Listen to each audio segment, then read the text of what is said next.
Moby-Dick by Herman Melville. Chapters 81 and 82. Chapter 81. The Pequod Meets the Virgin. The predestinated day arrived, and we duly met the ship Jungfrau, Derrick de Dare, master of Bremen. At one time the greatest whaling people in the world, the Dutch and Germans are now among the least; but here and there, at very wide intervals of latitude and longitude, you still occasionally meet with their flag in the Pacific.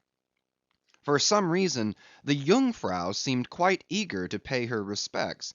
While yet some distance from the Pequod, she rounded to, and dropping a boat, her captain was impelled toward us, impatiently standing in the bows instead of the stern. "What has he in his hand there?" cried Starbuck, pointing to something wavingly held by the German. "Impossible! A lamp feeder?" "Not that," said Stubb. "No, no, it's a coffee pot, Mr. Starbuck. He's coming off to make us our coffee, is the Yarman. Don't you see that big tin can there alongside of him? That's his boiling water. Oh, he's all right, is the Yarman." "Get along with you," cried Flask. "It's a lamp feeder and an oil can. He's out of oil, and has come a begging." However curious it may seem for an oil ship to be borrowing oil on the whale ground, and however much it may inadvertently contradict the old proverb about carrying coals to Newcastle, yet sometimes such a thing really happens; and in the present case Captain Derrick de Dare did indubitably conduct a lamp feeder, as Flask did declare. As he mounted the deck, Ahab abruptly accosted him, without at all heeding what he had in his hand; but in his broken lingo the German soon evinced his complete ignorance of the white whale, immediately turning the conversation to his lamp feeder and oil can, with some remarks touching his having to turn into his hammock at night in profound darkness, his last drop of Bremen oil being gone, and not a single flying fish yet captured to supply the deficiency; concluding by hinting that his ship was indeed what in the fishery is technically called a clean one, that is, an empty one, well deserving the name of Jungfrau, or the Virgin. His necessities supplied, Derick departed; but he had not gained his ship's side when whales were almost simultaneously raised from the mast heads of both vessels; and so eager for the chase was Derick, that without pausing to put his oil can and lamp feeder aboard, he slewed round his boat, and made after the Leviathan lamp feeders. Now the game having risen to the leeward, he and the other 3 German boats that soon followed him, had considerably the start of the Pequod's keels. There were 8 whales, an average pod. Aware of their danger, they were going all abreast with great speed straight before the wind, rubbing their flanks as closely as so many spans of horses in harness. They left a great wide wake, as though continually unrolling a great wide parchment upon the sea. Full in this rapid wake, and many fathoms in the rear, swam a huge humped old bull, which by his comparatively slow progress, as well as by the unusual yellowish incrustations overgrowing him, seemed afflicted with the jaundice, or some other infirmity. Whether this whale belonged to the pod in advance seemed questionable, for it is not customary for such venerable leviathans to be at all social. Nevertheless he stuck to their wake, though indeed their backwater must have retarded him, because the white bone or swell at his broad muzzle was a dashed one, like the swell formed when 2 hostile currents meet. His spout was short, slow, and laborious, coming forth with a choking sort of gush, and spending itself in torn shreds, followed by strange subterranean commotions in him, which seemed to have egress at his other buried extremity, causing the waters behind him to upbubble. "Who's got some paregoric?" said Stubb. "He has the stomach ache, I'm afraid. Lord, think of having half an acre of stomach ache! Adverse winds are holding mad Christmas in him, boys. It's the first foul wind I ever knew to blow from astern. But look, did ever whale yaw so before? It must be he's lost his tiller." As an overladen Indiaman, bearing down the Hindustan coast with a deck-load of frightened horses, careens, berries, rolls, and wallows on her way, so did this old whale heave his aged bulk, and now and then, partly turning over on his cumbrous rib ends, expose the cause of his devious wake in the unnatural stump of his starboard fin. Whether he had lost that fin in battle, or had been born without it, it were hard to say. "Only wait a bit, old chap, and I'll give ye a sling for that wounded arm," cried cruel Flask, pointing to the whale line near him. "Mind he don't sling thee with it," cried Starbuck. "Give way, or the German will have him." With one intent, all the combined rival boats were pointed for this one fish; because not only was he the largest, and therefore the most valuable whale, but he was nearest to them, and the other whales were going with such great velocity, moreover, as almost to defy pursuit for the time. At this juncture the Pequod's keels had shot by the three German boats last lowered; but from the great start he had had, Derick's boat still led the chase, though every moment neared by his foreign rivals. The only thing they feared was, that from being already so nigh to his mark, he would be enabled to dart his iron before they could completely overtake and pass him. As for Derick, he seemed quite confident that this would be the case, and occasionally, with a deriding gesture, shook his lamp feeder at the other boats. "The ungracious and ungrateful dog!" cried Starbuck. "He mocks and dares me with the very poor box I filled for him not 5 minutes ago." Then in his old intense whisper, "Give way, greyhounds! Dog to it!" "I tell you what it is, men," cried Stubb to his crew, "it's against my religion to get mad, but I'd like to eat that villainous Yarman. Pull, won't ye? Are ye going to let that rascal beat ye? Do ye love brandy? A hogshead of brandy, then, to the best man. Come, why don't some of ye burst a blood vessel? Who's that been dropping an anchor overboard? We don't budge an inch; we're becalmed. Halloo, here's grass growing in the boat's bottom, and by the Lord, the mast there, budding. This won't do, boys. Look at that Yarman. The short and long of it is, men, will ye spit fire or not?" "Oh, see the suds he makes!" cried Flask, dancing up and down. "What a hump! Oh, do pile on the beef! Lays like a log! Oh, my lads, do spring! Slapjacks and quahogs for supper, you know, my lads; baked clams and muffins.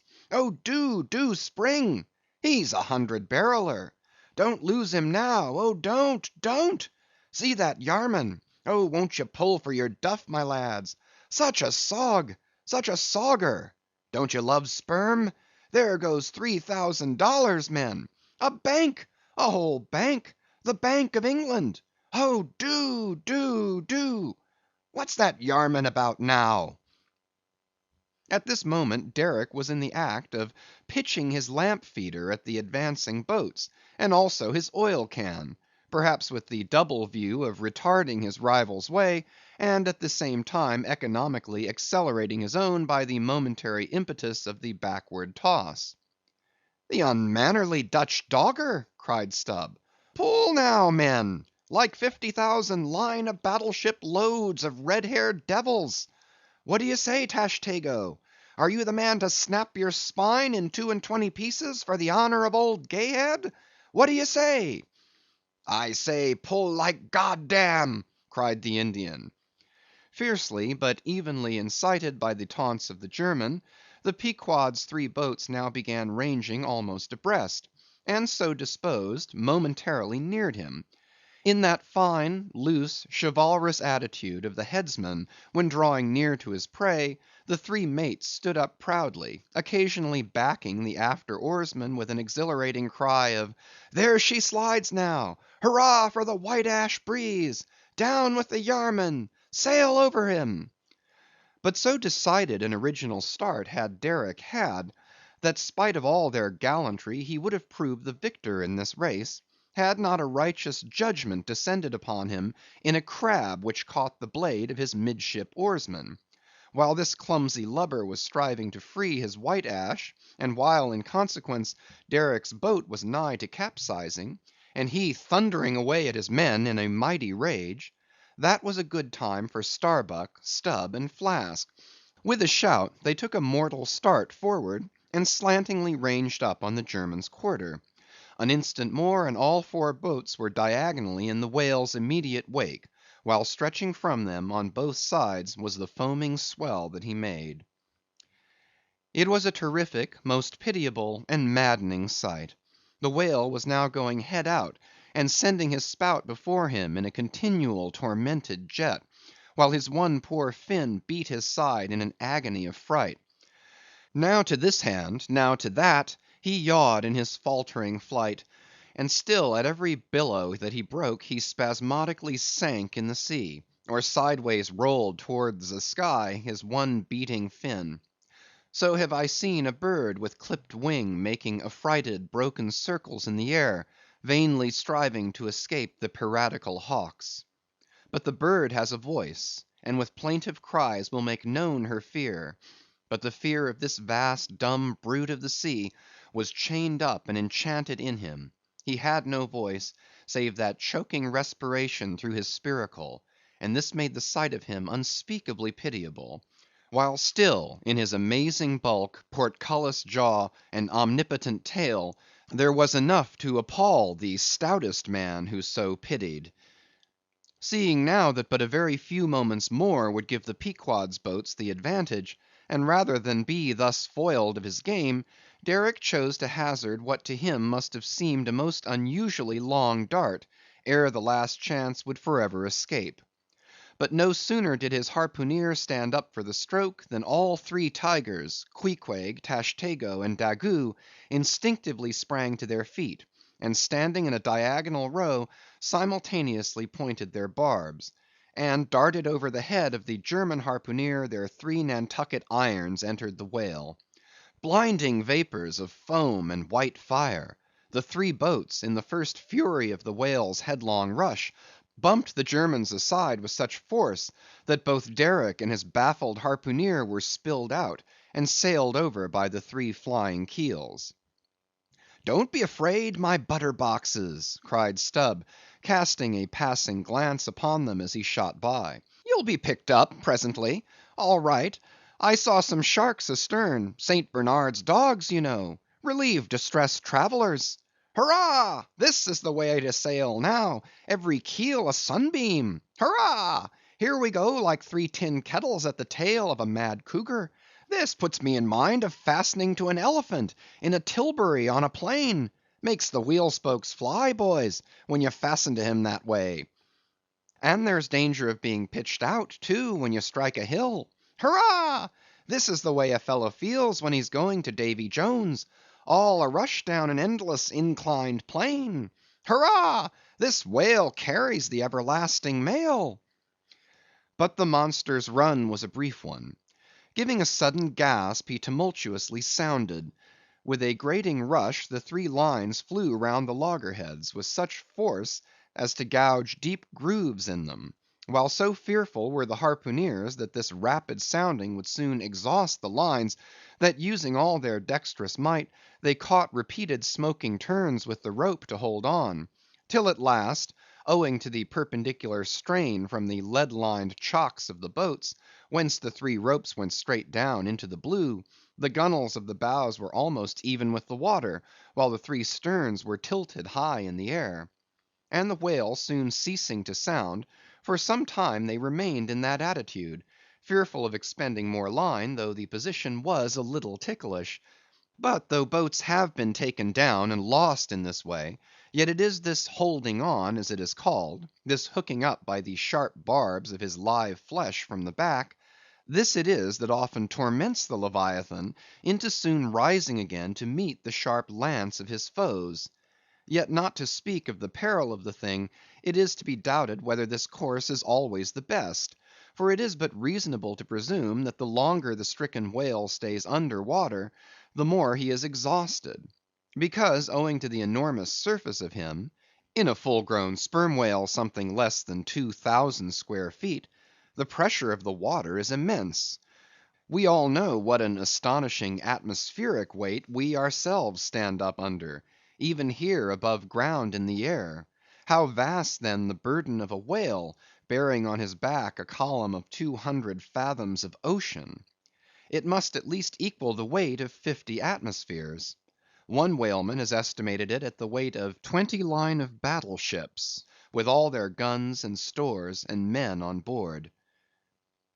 As the three boats lay there on that gently rolling sea, gazing down into its eternal blue noon, and as not a single groan or cry of any sort, nay, not so much as a ripple or a bubble came up from its depths, what landsman would have thought that beneath all that silence and placidity, the utmost monster of the seas was writhing and wrenching in agony? Not 8 inches of perpendicular rope were visible at the bows. Seems it credible that by 3 such thin threads the great Leviathan was suspended like the big weight to an 8-day clock? Suspended! And to what? To 3 bits of board! Is this the creature of whom it was once so triumphantly said, "Canst thou fill his skin with barbed irons, or his head with fish spears? The sword of him that layeth at him cannot hold, the spear, the dart, nor the habergeon. He esteemeth iron as straw; the arrow cannot make him flee; darts are counted as stubble; he laugheth at the shaking of a spear." This the creature? This he? Oh, that unfulfilment should follow the prophets! For with the strength of 1,000 thighs in his tail, Leviathan had run his head under the mountains of the sea, to hide him from the Pequod's fish spears. In that sloping afternoon sunlight, the shadows that the 3 boats sent down beneath the surface must have been long enough and broad enough to shade half Xerxes' army. Who can tell how appalling to the wounded whale must have been such huge phantoms flitting over his head? "Stand by, men! he stirs!" cried Starbuck, as the 3 lines suddenly vibrated in the water, distinctly conducting upwards to them, as by magnetic wires, the life and death throbs of the whale, so that every oarsman felt them in his seat. The next moment, relieved in great part from the downward strain at the bows, the boats gave a sudden bounce upward, as a small ice field will, when a dense herd of white bears are scared from it into the sea. "Haul in! haul in!" cried Starbuck again. "He's rising!" The lines, of which hardly an instant before not one hand's breadth could have been gained, were now in long, quick coils flung back, all dripping into the boats; and soon the whale broke water within 2 ships' lengths of the hunters. His motions plainly denoted his extreme exhaustion. In most land animals there are certain valves or floodgates in many of their veins, whereby when wounded the blood is, in some degree at least, instantly shut off in certain directions. Not so with the whale, one of whose peculiarities it is to have an entire non-valvular structure of the blood vessels; so that when pierced even by so small a point as a harpoon, a deadly drain is at once begun upon his whole arterial system; and when this is heightened by the extraordinary pressure of water at a great distance below the surface, his life may be said to pour from him in incessant streams. Yet so vast is the quantity of blood in him, and so distant and numerous its interior fountains, that he will keep thus bleeding and bleeding for a considerable period, even as in a drought a river will flow, whose source is in the well springs of far off and undiscernible hills. Even now, when the boats pulled upon the whale, and perilously drew over his swaying flukes, and the lances were darted into him, they were followed by steady jets from the new made wound, which kept continually playing, while the natural spout hole in his head was only at intervals, however rapid, sending its affrighted moisture into the air. From this last vent no blood yet came, because no vital part of him had thus far been struck. His life, as they significantly call it, was untouched. As the boats now more closely surrounded him, the whole upper part of his form, with much of it that is ordinarily submerged, was plainly revealed. His eyes, or rather the places where his eyes had been, were beheld. As strange mist-grown masses gather in the knot-holes of the noblest oaks when prostrate, so from the points which the whale's eyes had once occupied, now protruded blind bulbs, horribly pitiable to see. But pity there was none. For all his old age, and his one arm, and his blind eyes, he must die the death, and be murdered, in order to light the gay bridals and other merry makings of men, and also to illuminate the solemn churches that preach unconditional inoffensiveness by all to all. Still rolling in his blood, at last he partially disclosed a strangely discolored bunch or protuberance, the size of a bushel, low down on the flank. "A nice spot!" cried Flask. "Just let me prick him there once." "Avast!" cried Starbuck, "there's no need of that." But humane Starbuck was too late. At the instant of the dart, an ulcerous jet shot from this cruel wound, and goaded by it into more than sufferable anguish, the whale, now spouting thick blood, with swift fury, blindly darted at the craft, bespattering them and their glorying crews all over with showers of gore, capsizing Flask's boat, and marring the bows. It was his death stroke. For by this time, so spent was he by loss of blood, that he helplessly rolled away from the wreck he had made, lay panting on his side, impotently flapped with his stumped fin, then over and over slowly revolved like a waning world, turned up the white secrets of his belly, lay like a log, and died. It was most piteous, that last expiring spout. As when by unseen hands the water is gradually drawn off from some mighty fountain, and with half stifled melancholy gurglings the spray column lowers and lowers to the ground, so the last long dying spout of the whale. Soon, while the crews were awaiting the arrival of the ship, the body showed symptoms of sinking with all its treasures unrifled. Immediately, by Starbuck's orders, lines were secured to it at different points, so that ere long every boat was a buoy, the sunken whale being suspended a few inches beneath them by the cords. By very heedful management, when the ship drew nigh, the whale was transferred to her side, and was strongly secured there by the stiffest fluke chains; for it was plain that unless artificially upheld, the body would at once sink to the bottom. It so chanced that almost upon first cutting into him with the spade, the entire length of a corroded harpoon was found embedded in his flesh, on the lower part of the bunch before described. But as the stumps of harpoons are frequently found in the dead bodies of captured whales, with the flesh perfectly healed around them, and no prominence of any kind to denote their place, therefore there must needs have been some other unknown reason in the present case fully to account for the ulceration alluded to. But still more curious was the fact of a lance head of stone being found in him, not far from the buried iron, the flesh perfectly firm about it. Who had darted that stone lance, and when? It might have been darted by some Norwest Indian, long before America was discovered. What other marvels might have been rummaged out of this monstrous cabinet, there is no telling; but a sudden stop was put to further discoveries by the ship's being unprecedentedly dragged over sideways to the sea, owing to the body's immensely increasing tendency to sink. However, Starbuck, who had the ordering of affairs, hung on to it to the last; hung on to it so resolutely, indeed, that when at length the ship would have been capsized if still persisting in locking arms with the body; then when the command was given to break clear from it, such was the immovable strain upon the timber heads to which the fluke chains and cables were fastened, that it was impossible to cast them off. Meantime everything in the Pequod was aslant.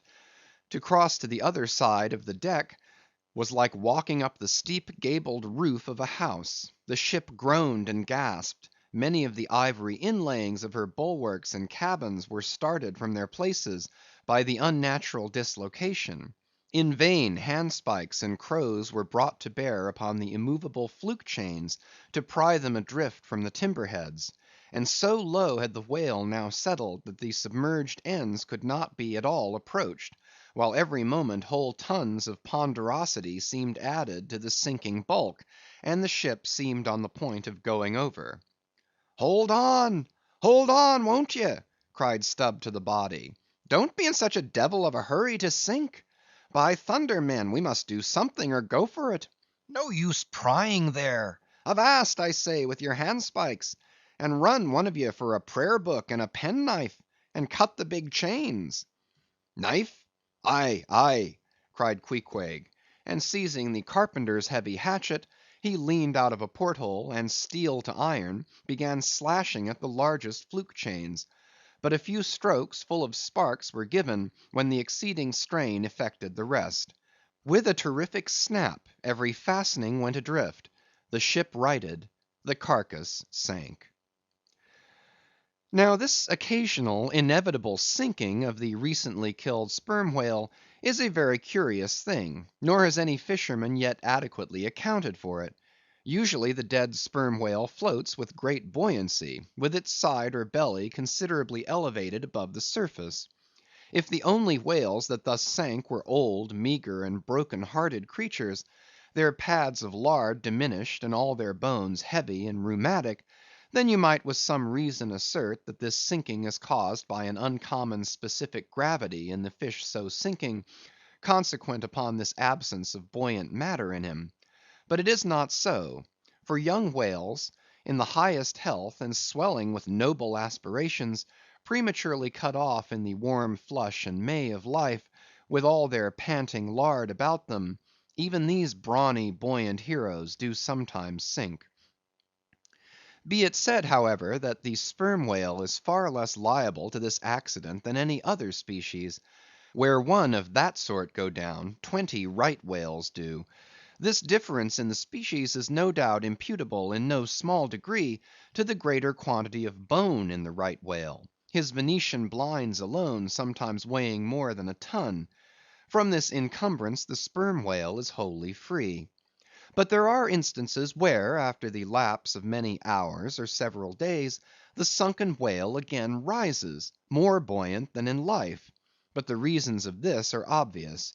Gases are generated in him, he swells to a prodigious magnitude, becomes a sort of animal balloon.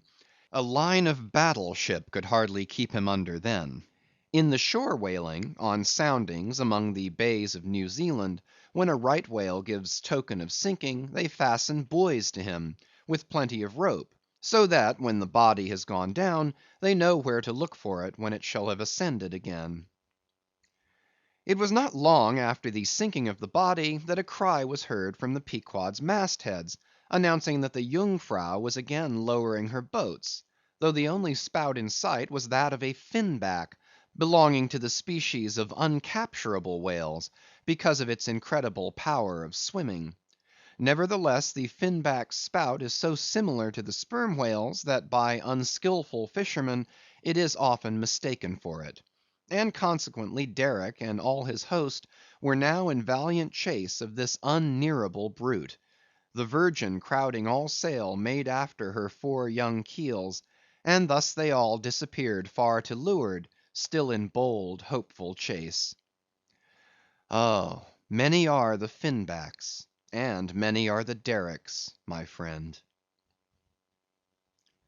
CHAPTER 82. The Honor and Glory of Whaling. There are some enterprises in which a careful disorderliness is the true method.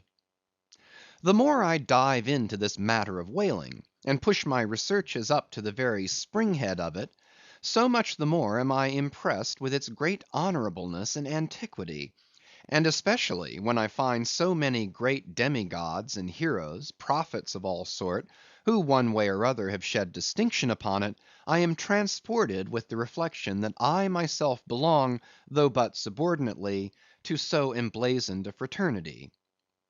The gallant Perseus, son of Jupiter, was the first whaleman; and to the eternal honor of our calling be it said, that the first whale attacked by our brotherhood was not killed with any sordid intent.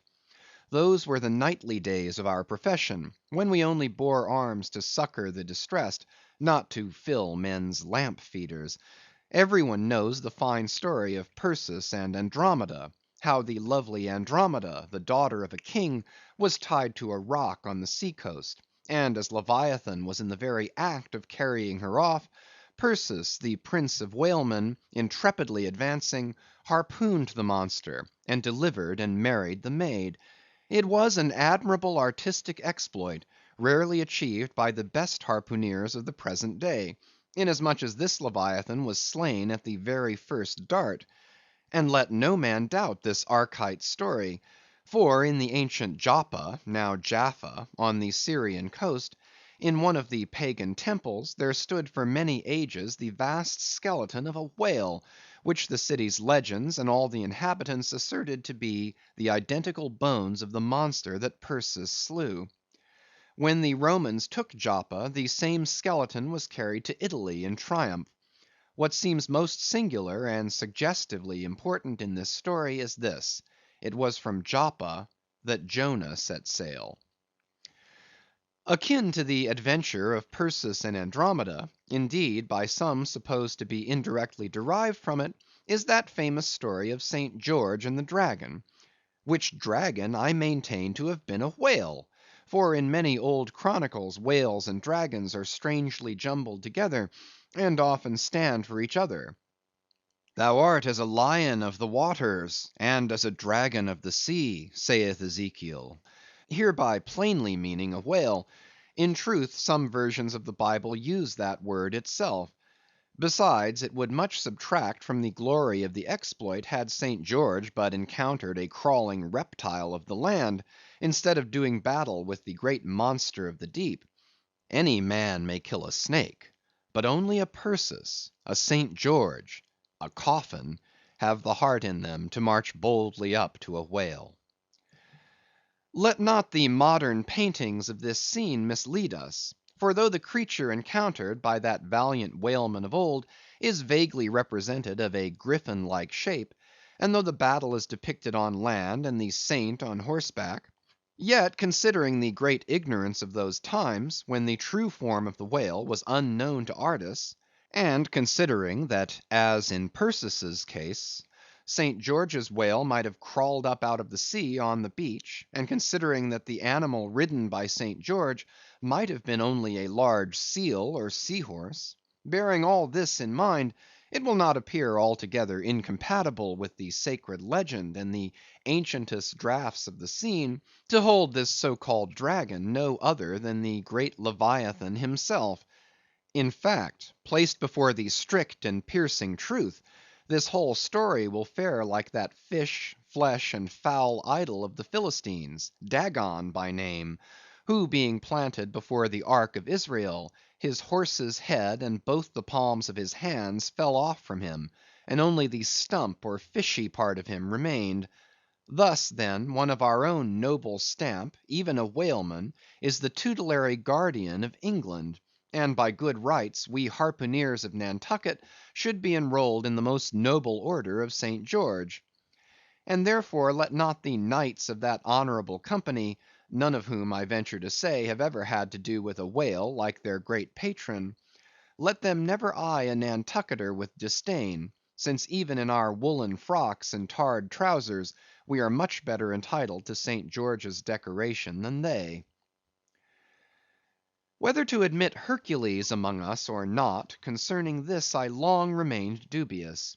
For though, according to the Greek mythologies, that antique Crockett and Kit Carson, that brawny doer of rejoicing good deeds, was swallowed down and thrown up by a whale, still whether that strictly makes a whaleman of him, that might be mooted. It nowhere appears that he ever actually harpooned his fish, unless indeed from the inside. Nevertheless, he may be deemed a sort of involuntary whaleman; at any rate, the whale caught him, if he did not the whale. I claim him for one of our clan. But by the best contradictory authorities, this Grecian story of Hercules and the whale is considered to be derived from the still more ancient Hebrew story of Jonah and the whale, and vice versa; certainly they are very similar.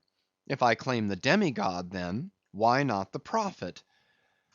Nor do heroes, saints, demigods, and prophets alone comprise the whole roll of our order. Our Grand Master is still to be named; for like royal kings of old times, we find the headwaters of our fraternity in nothing short of the great gods themselves. That wondrous Oriental story is now to be rehearsed from the Shaster, which gives us the dread Vishnu, one of the three persons of the Godhead of the Hindoos, gives us this divine Vishnu himself for our Lord.